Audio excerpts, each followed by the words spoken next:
One of the big moments that I think no one can ever forget is a tank pulling up on WWE while Raw and SmackDown are fighting, and NXT is showing up in the alleyway with a tank, coming to battle.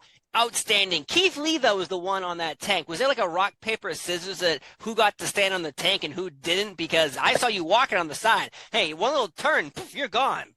Yeah, yeah. It was actually arm wrestling. We had arm Oh, wrestling as to see who would get which placement, and I can't beat Keith Lee in arm wrestling. nobody can, I don't think. But what's that night like again? Because that was NXT was no longer, the farm leagues as it once was when we had Neville and Sami Zayn fighting for championships. Great wrestlers, but it was the farm league, and then it became the third brand. And at this point in time, it's the third brand because Survivor Series it was Raw versus SmackDown versus NXT. Going down in this tank, getting to the arena, people are going batshit crazy. How are you feeling internally? It was really exciting because nobody knew exactly what was happening.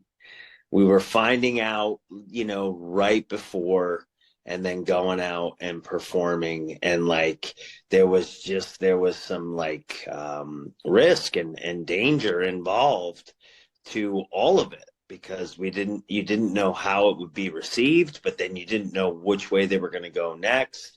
And I think that went top to bottom. I think everybody was really just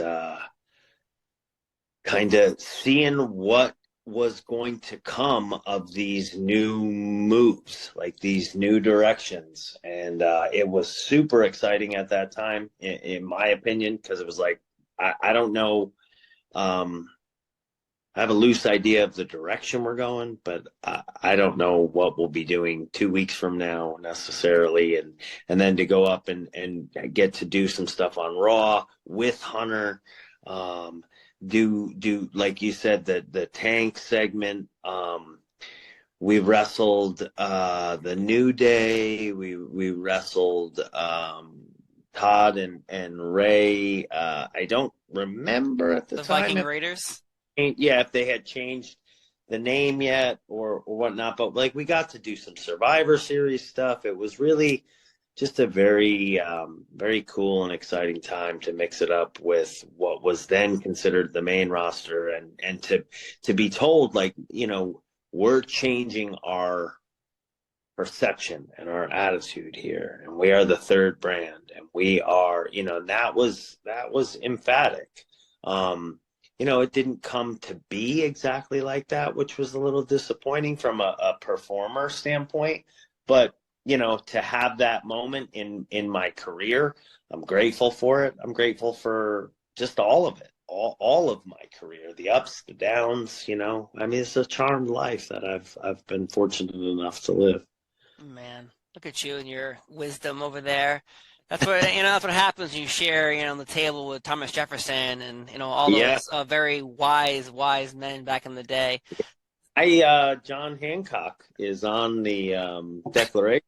It's there. You were there. Yeah, Bobby Fish is yeah, on the bottom. yeah, Oh my God. yeah. Yeah, because eventually NXT though, it felt like it was going great, going great, going great. And then unfortunately Triple H like had a very scary health scare. And after that, from a perspective of a fan, or it looked like, oh, good, Triple H is no longer guarding the castle. Let's fire people and let's change everything up. And NXT 2.0 appears. It was nuts. And not until recently has NXT finally gotten back to its roots, even involving main event stars like Becky Lynch and the Judgment Day. And most recently, Yeah. John Cena was there. Undertaker was there. So there's, they're putting in the effort as when you were there to what it is and once was, I feel like now. But what was your relationship like with Triple H or even Shawn Michaels? Because both of these people, again, bringing back War Games, talking about that for a second, is they obviously respect Mhm. the past and they understand that, how do we get to the next step? Well, obviously you were part of that process. What was your relationship like with them? I mean, right from day one coming in, Hunter was hands on. with us, and like I said, it was kind of his idea. Not even kind of, it was his idea. And at the end of the day, he was the guy calling the shots. So if it weren't, it wouldn't have happened. Um, and then eventually being one of Sean's guys, it all kind of came together gradually, and it grew in this organic way that just more and more responsibility was given to us as we proved with each opportunity that we were ready for it. So I don't think anything was given to us too soon and we weren't ready. It was like, okay, let's see if we hired these guys because we think they're seasoned, and now let's see how seasoned they are. And I think every time we got a chance to get up to bat, we either hit a home run or, a triple or maybe a double here and there. But, we weren't really singles guys, and we weren't walking to get on base. We were doing well. And I think that the more they trusted us, the more opportunities we were given. So I feel like the relationship with Hunter and Sean was always great.